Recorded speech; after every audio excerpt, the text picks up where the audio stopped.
Welcome to the Head Shepherd Podcast. I'm your host, Mark Ferguson, CEO here at NextGen Agri International, where we help livestock managers get the best out of their stock. Before we get started, thank you to our two fantastic sponsors for continuing to sponsor this podcast. MSD Animal Health is perhaps better known as Cooper's Animal Health in Australia and for their Allflex range across the world, with a comprehensive suite of animal health and management products. Honiger is a one-stop shop for wool harvesting and animal fibre removal. The Honiger team have a deep understanding of livestock agriculture, backed by Swiss engineering and a family business dedicated to manufacturing the best. We are grateful to our sponsors for their support, helping us bring Head Shepherd to you each week. And now it's time to get on with this week's episode. Welcome back to Head Shepherd. You're with Ferg. Great to have you listening along. Today I'm actually over in Western Australia with Hamish Thompson at Moojepin. Welcome, Hamish.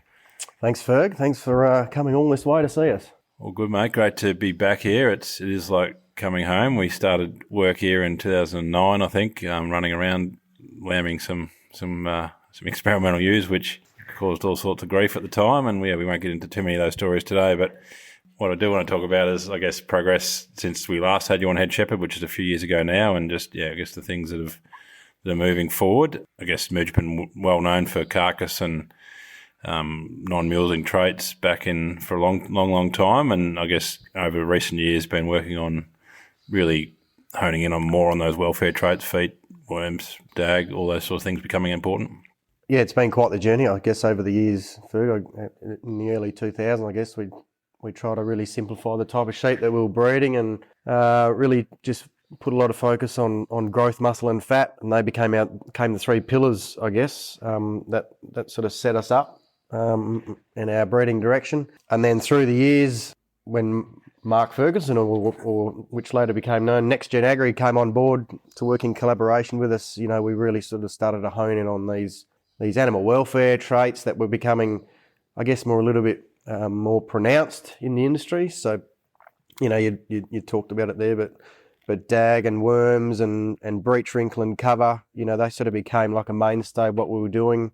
And then furthermore, I guess over the last sort of 3 or 4 years, that's really extended into sort of the foot health side of things. So, really happy to support and collaborate with you with the foot health challenge that you're running. So I've been putting a lot of focus on foot structure in combination with that, and then also now diving deep into the wool welfare traits, so wool colour and fleece rot as well. So understanding how important they are in sort of dollar saving, I guess, for our industry. So it's been an exciting journey. Yeah, indeed, and I guess I guess some of these things have been harder to do than maybe others in your environment. Don't always get a heap of rain, and so putting colour on or putting pressure on wool colour, maybe feet, some of those things you've actually had to try harder than most to make sure you get those variation expressed. Yeah, I vividly remember the phone call when we wanted to start trying to put some pressure on some wool colour, and we were in quite a dry year, and we even attempted to try and replicate an inch of rainfall on our ram lambs at the time, and had them in the yards, and had them under a sprinkler for 4 or 5 hours, and I'm sure they didn't enjoy the process.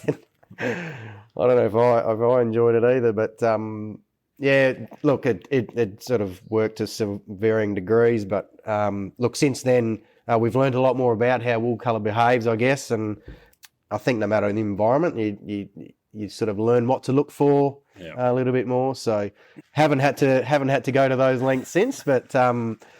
Look, it's all part of the journey, isn't it? Yeah, indeed. I think it was my favourite, one of my favourite days when you said that you'd done that. I'm like, that's amazing. Something the dedication to the cause is next level. But I guess you're right. Once we do know that, it's sort of we're looking for wool colour, and maybe you sort of open up, think it's white, but if you actually have a proper look, it's not as white as you thought it might have been, and so it's just retraining our eyes to make sure we're looking at the right things. Yeah, there's certainly days where you sort of 4:30, 5 o'clock comes around, you wonder why you got a headache, but it's because you actually you're really looking. We actually really have to look, but it's worth it in the end. 100%. And I guess it's always worth it. We spent yesterday going through the young size, or the young ram, sale rams mainly, and we got down to I think 7 that were kind of worthy of hanging around, and I guess there's lots of cool things about that 7. Firstly, obviously they're number 1, 2, 3 on the index, which is amazing. Often those high indexing animals, there'll be something wrong with one of them, but awesome to see the traits coming together and matching the phenotype. We're kind of after with that index, but B, that we were, I guess, in a lot of respects lucky that 1, 2 and 3 didn't have some foot fault or some structural fault that we would render them not useful for stud purposes. Yeah, I guess it is really rare to have the animals that have got the best data actually come through with the confirmation to match as well. So look, we're rapt to get those 3 rams and 2 of them, were actually used extensively in the stud for the 25 drop, which sort of goes hand in hand with how the index is designed to work and how we've shaped it for the Moojepin type sheep that we're trying to breed here. So just sort of to see it come through yesterday just really embeds the confidence now that I think that we and fellow producers can have in this index. Yep. And anyone can shape the index to exactly however they want to breed their animals. So I think that really, I don't know, that really excited me. And we can tweak it to whichever way we feel the industry needs to go as well. Yep. So it doesn't mean the index will stay the same for next year or in 10 years' time, but it allows us to move and shape on the run. So it's been a really cool addition over the last few years for sure. Yeah, and I guess you've mentioned it already. We just went for a drive around the lambing mobs around the place, and lots of those lambs were sired by those animals that we were looking at 12 months of age. But back when they were 7 months of age, they were out there siring the next generation, and a couple of those top ones were out there picked by the index or picked by their phenotype plus the index, and pretty cool that we've already got that next generation on the road, and probably they're going to be the size that we actually use if all goes to plan. Yeah, well, and I mean, look, we've just gone through the old rams and basically and said, look, your time's done. You're not required anymore. Thank you for your services. You can move on. And look, we're actually hopeful that the 24 drop rams we picked out yesterday probably don't have a huge amount to do. Yeah. They're there to probably back up the ram lambs. If we've got everything right in our selection process, those 25s, they'll do the heavy lifting for the 26 drop. So it'd be great to see some of those blokes that we picked yesterday get superseded by some of their sons, and to keep that genetic interval as short as we've got it at the moment. That's really exciting, and that's where we're just getting those huge leaps. Year on year on year, it's compounding. Yeah, 100%. And I guess the other part of that generation interval is the ewe lamb joining, which I think half of our size that we returned yesterday were sons of ewe lambs. So again, things moving quickly on both sire and on dam side makes things move. Yeah, that goes nuts. Yeah, well, 4 out of the 7 are retained out of ewe lambs, and I mean that just reinforces that the ewe lamb portion for us is just. They're doing the heavy lifting, and so they're our best genetics on the farm. We've just never seen the point in having them sitting there for 18 months until you can actually get some genetic production out of them. Joining ewe lamb's just been a game changer, and it needs to become the norm. Yeah, and I guess that was 2009 when we started that game. Or might have been a year before that or whatever, but that was one of the things that we sort of learnt together, I guess, and it's been really powerful for making genetic gain. And then in years like this, when prices are big, it's also an economic thing to do to get those lambs out. We've got the flock at sort of record low levels. There's going to be a lot of, need for people to get lambs from somewhere, and new lambs are a great option. We might just drill into that quickly, and then we'll come back and talk about some other things around the genetics. But I guess what's your recipe now? You've been doing it for a long time. Sort of when you think about how we don't get it right every time. It's by nature. It's fraught with trouble to try and get it to perfect and consistent. But you've done a lot to make sure you do it as best you can. What's your sort of tips for a successful ewe lamb joining? Oh, it's a good question, because every year we do things just slightly differently. I guess if you don't try, we don't learn either. But I guess over the journey, I've learnt that it's the genetics that actually do the bulk of the work.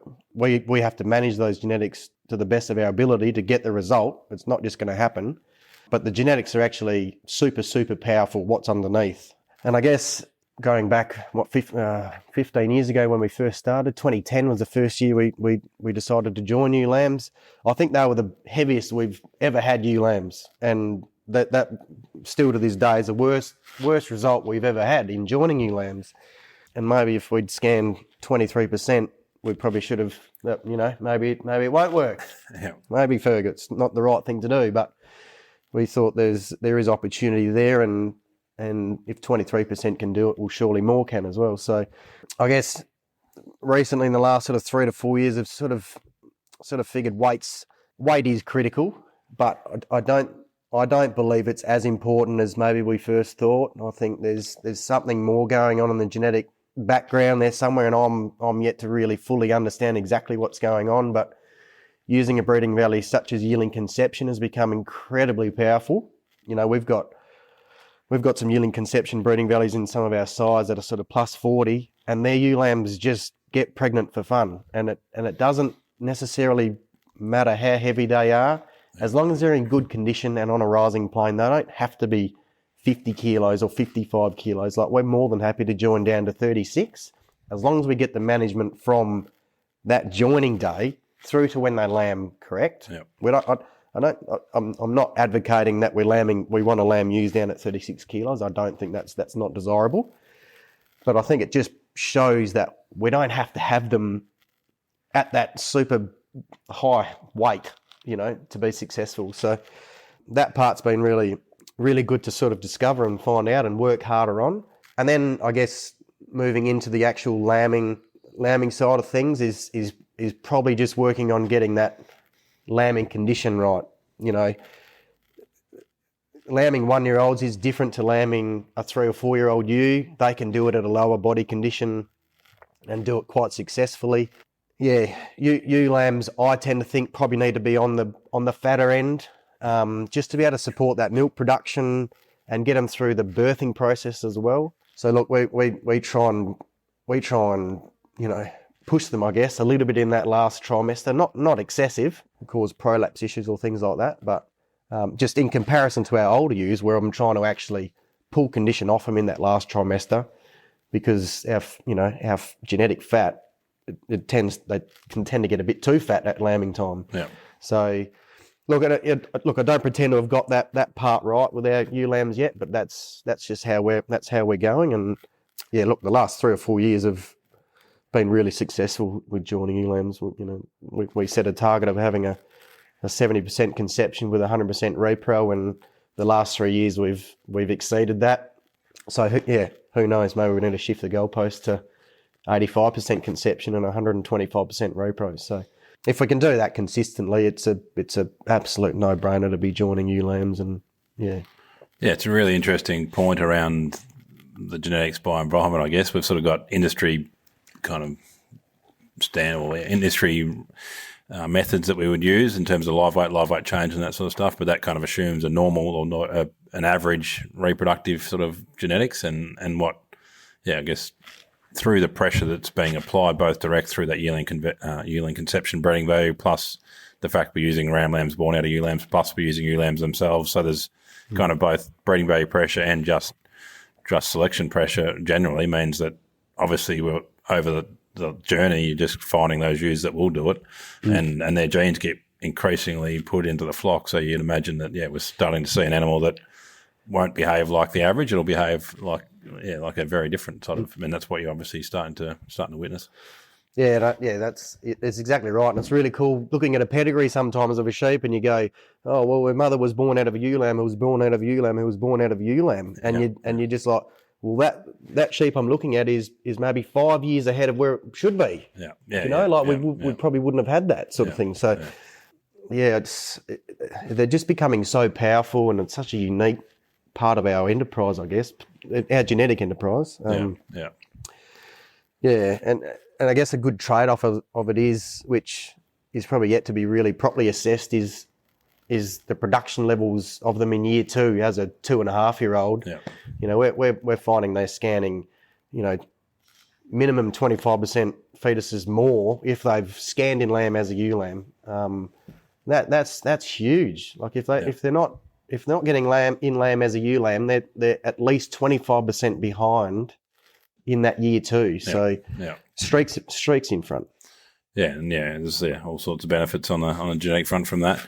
I guess if we talk about other things that you've, modified over recent times in terms of management, the containment yards have become a critical part of managing ewe lambs, but managing all the sheep. And then we've just driven around your sort of vetch, Moby barley combination pastures, which has sort of changed the game as well. Yeah, it's kind of annoying driving around confinement and all this, because you sort of think, what were we doing 20 years ago? Yeah. We were bashing our heads against the wall going, God, we just can't get any production out of this. But, it's sort of the confinement or containment came off the back of the big drought through New South Wales. I think it was 17, 18, 19 or whenever their drought was. Excuse me if I'm wrong on that, but we were sort of quite similar, and we've got quite light country, and we just can't stock it that heavily. And when we have a late break, which is normal, I guess, the 20th of May is our normal break around here, but we were just doing huge damage, quantitative damage to our country, because we were sort of a 70% livestock operation back then. We've sort of swung it a little bit back the other way just to be able to look after the country a bit more. But yeah, doing huge damage to this country, and we just said this is just unsustainable. And then not being able to grow any grass on that country either because it was blowing away. So 2021 we had enough of this and built a containment setup, and it's without a doubt it's been the single biggest positive management change we've ever made. It's holistically our farmers just gone from strength to strength. Both the livestock and the cropping enterprises has been huge beneficiaries of just taking the stock off the country, giving it a rest, being able to grow some grass, grow a feed wedge. You know, the ewes we're not worried about not having some tucker for the ewes to lamb down on. And it just gives us flexibility too. Yeah. So it's been a game changer. Yeah, 100%. And I guess part of that is what you release them out onto, which is your sort of vetch barley combo, which is fitting beautifully into the cropping enterprise, really changing the game as well. And I reckon just driving around, like, use it clean, they're obviously up out of the worm zone. There's whole heaps of benefits from sort of a different thing, approaching that pasture phase differently. Yeah, so I think speaking just about WA, the cropping game over here has changed dramatically over the last 10 years.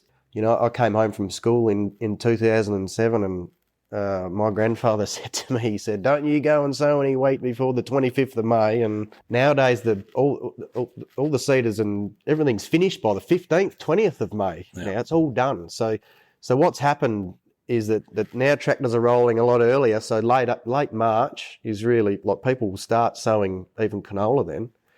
So the poor old sheep are being chucked on their paddocks then, and no wonder they can't grow any grass. So yeah, as soon as we started this containment, we took the approach of sowing 80% of our pastures. So, from the 15th to the 20th of March, we start sowing vetch and Moby barley on all our pasture country, because we just can't rely on those native pastures to carry the sheep through. So, and either, sheep are let out of containment, when we feel like we've got enough feed on hand to carry them right through, or the lambing's going to beat us. So it's either one or the other. But the vetch and Moby mix to us has just provided the most production gains, I guess. The Moby's there as that early feed wedge, and then the idea is to sort of take the Moby barley out to sort of reduce our disease risk going forward, like in the cereal crop, and then the vetch will be that spring feed and provide that free end for a following cereal or a following pasture or whatever it might be. But that combination to us is working extremely well. Yeah, and I guess we see a lot of the commentary around the sheep industry sort of doesn't innovate or whatever, but I think there's lots of examples of innovation. They just maybe not as big and obvious as what's happening in the cropping game. I guess the other innovation, which is really, we just drove around, had a look at some crops where you've spread clay, and that is just game changing for what that's doing to the country. Yeah, so I think where we were, Ferg, that was where I was that day, where I decided this running the sheep like we are was just ridiculous. Yeah. I remember looking at the mob and we sold them because we couldn't carry them. It was, and then we set about set about building that containment. Yeah, I've tried lots of different things on that light sandy country. We tried growing lucerne on it, but just couldn't get it to establish and persist. And tried what they call build a plozza plough, which is a a cheap version of a moldboard, or it's a farmer's built moldboard plough type thing, and that did more detriment than good. And then really came to a bit of a roadblock, and so we spread clay on it this year, and it's another one of those things. I think, well, what, all that stuffing around for all those years, and here we are.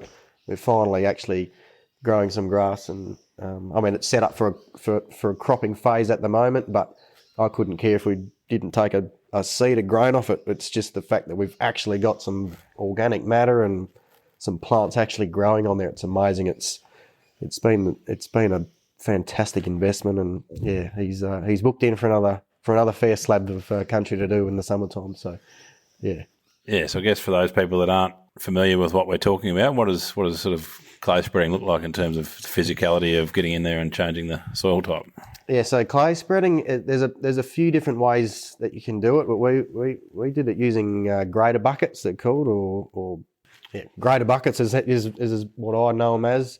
And essentially, we find the closest locality of clay to the desired area that we need to spread it, and then it's determined how many tonne you want to spread per hectare. In our case, the contractor said, I think we need to go as high a tonnage as we possibly can get on this country. So, we're sitting about 500 tonne of clay per hectare. And then once that process is done, we smudge it. So basically, smudging it will basically level it out and spread it as evenly as possible across the paddock or the desired area. And then we incorporate it. So we used a Lemken Rubin machine, and it's just basically a fancy set of offset discs with a fairly substantial roller on the back that compacts it. And I was just told we really want to have it looking like you haven't spread clay there at all. So back to being sort of sand on the surface, because you don't want just the clay left on top, because once we get rain, it'll set like a dam bank, and no water will go through it. It'll be like a rock. We want the clay particles spread through the soil profile. They're there to hold the moisture and hold the nutrients there for the plant to access. So look, I'm certainly not an expert by any stretch of the imagination. There's been a whole lot of countries done in Western Australia and South Australia that would be a lot more qualified to talk about the process than me. But it's one of those things that is bringing production to our country that we didn't have before. It was sort of half a tonne barley country, and now we're going to turn it into sort of 2+ tonne barley country, and hopefully in a few years' time we can reintroduce it back into a livestock phase. Yeah, no, it's amazing. I think it's another one of those things you kind of have to see to believe. You sort of drive along, and where it isn't and where it is just literally a wall of difference. And so that's to imagine there's a lot of country out there that where that can apply to. And so it's way cheaper than buying new farms to get the production up. And it's going to be pretty cool to see how that evolve over the years. Oh, absolutely. I mean, I think it costs us around $1,300 a hectare. So that includes, contractor, fuel, and hiring of a bit of equipment to get that job done. I mean, comparatively speaking, $9,500 to $10,000 a hectare around our area. It's a no-brainer. So interesting to see those innovations continuing to roll here at Moojepin. Something that's it's pretty synonymous with the name. There's between you and the old man and the whole team here. There's always new thought. There's always no one's, I guess, willing to sit on their hands and watch things happen. I guess in terms of mindset, you've had a farm advisor involved. You're taking a business approach to the business, because that's what it is. We sort of talked a little bit yesterday about your sort of desire to shift where you sort of operate in the business as well, to get a bit more strategic. I guess what's that thinking? What's that look like? And I guess what are the drivers there? Oh, I guess it just stems from, I guess, having the time to actually assess our business properly and make sure we're ticking all the boxes, I guess.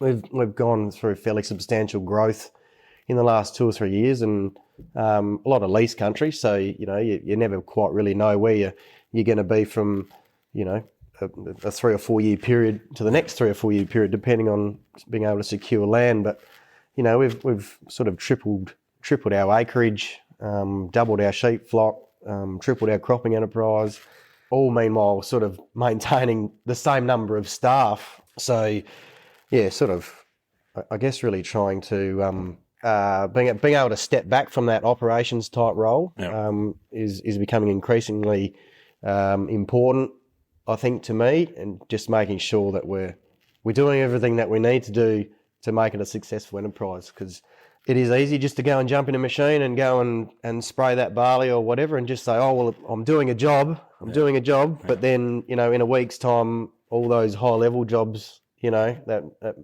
might be worth a hell of a lot more to your business haven't been done. So yeah, I guess for me, that's really the next part of my evolution, I guess, in this business and this industry, I guess, as well. Farming's changed a lot in the last 20 years.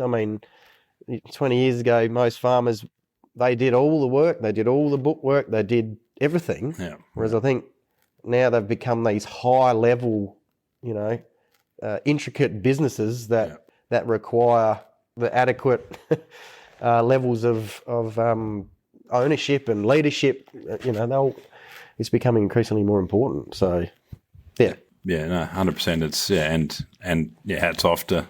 It's important to recognise these things, and then often people don't, and then miss out on some opportunities. So I think, like you've said a few times, there's lots of things that you've changed that you wish you had done 20 years ago. But if you hadn't, there's plenty of opportunity not to do those changes. So it's great that you are identifying those differences and hooking into them. It's easier not to change.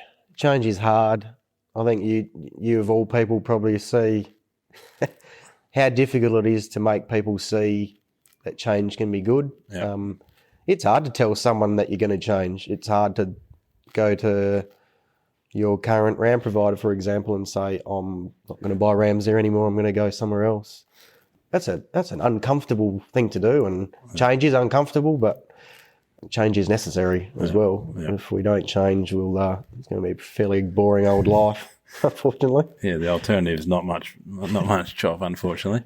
Yeah, no, awesome, mate. Speaking of change, the question that is coming is, what's the last thing you changed your mind about?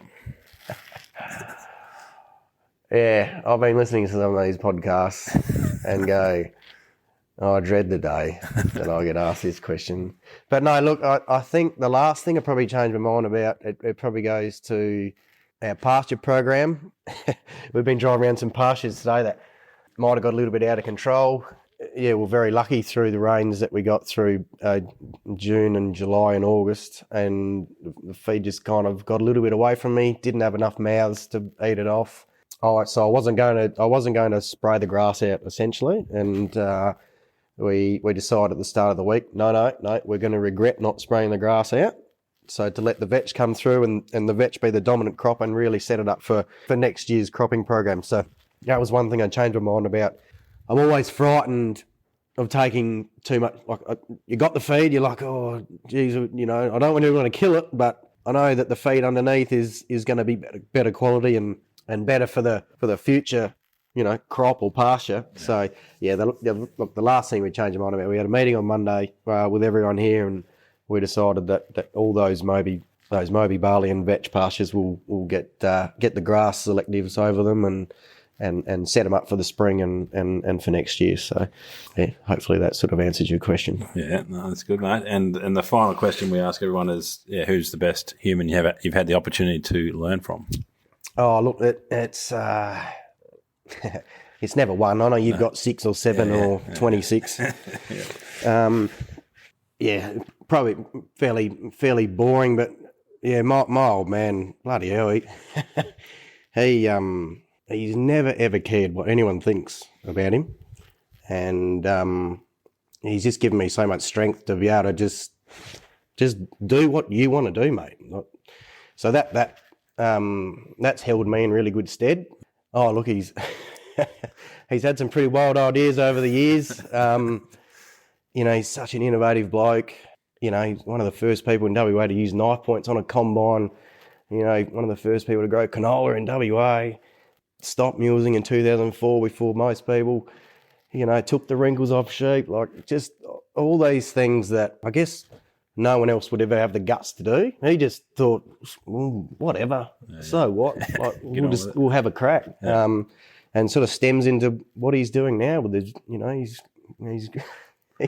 he's growing halophytes in salt water. I mean, for the restaurant trade, like it's, yeah. So look, he's a remarkable human, As much as you sit there and scratch your head sometimes, you just think, oh, I wish you'd just sit there and breed sheep or whatever. But really lucky to have an old man like that. There's not many people that have got a dad that'll, I don't know, just try different stuff. A lot of people just sit back and wait for other people to make do the changes over the fence and then incorporate them in-house. But yeah, he'd be one. And then I'm going to say you, Ferg, as well, right, because I was one of the lucky people that got to work with you in the early days in WA. Yeah, and to be on that journey with you through, like, from when I finished school to when you decided that you didn't want to be a West Australian anymore and you moved to the other side of the ditch, which we will probably never forgive you for, but that's all right. Yeah. But no, to be up there in Medina with you and with Tomo and with the big moose ox, if you're listening, mate. I love those years. And it was really cool to be able to do that research and collaborate with you and just, I guess, tag along really. Like, I was this 17, 18-year-old kid straight out of school, and like, I was always passionate about breeding sheep, but probably didn't know a lot really, probably probably knew more than probably what I, would allow myself to think. But yeah, true. It it was really, really, it was fantastic being able to just sort of latch onto you and learn together, I guess. So no, really appreciate you having the time to spend with me back then. So no, thank you. Awesome, mate. There was no chore there, I can guarantee you. We had a lot of fun and we learned a lot together. Yeah, and I think it was great. Obviously, to have your support of David as well. He'd throw the gates open and let us do whatever the hell we wanted, and that's as you've just explained, that's the kind of guy he is. But having you there with your passion and energy was awesome as well. And I think we've all been better for that. And it was a great time with Ox over here and Tomo obviously, and we got a lot of work done, had a lot of fun. So it was fantastic. Yeah, it was plenty of fun, plenty of cold days, and plenty to be learnt. And the best part is we're still learning at the same rate as we were back then. So that's a really exciting thing. 100%, mate. Thanks very much for the chat. Thanks for having me again. Great to be here, and look forward to getting back in a few more weeks and go through some news. Good on you. Thanks, Ferg. Really appreciate it. Cheers, mate. Thanks again to Heineke, who are proud world leaders in the manufacturing and supply of professional sheep shearing and clipping equipment. Thank you to MNSD Animal Health and Norflex Livestock Intelligence. They offer an extensive livestock product portfolio focused on animal health management, all backed up by exceptional service. We thank both of these companies for their ongoing support of the Head Shepherd podcast.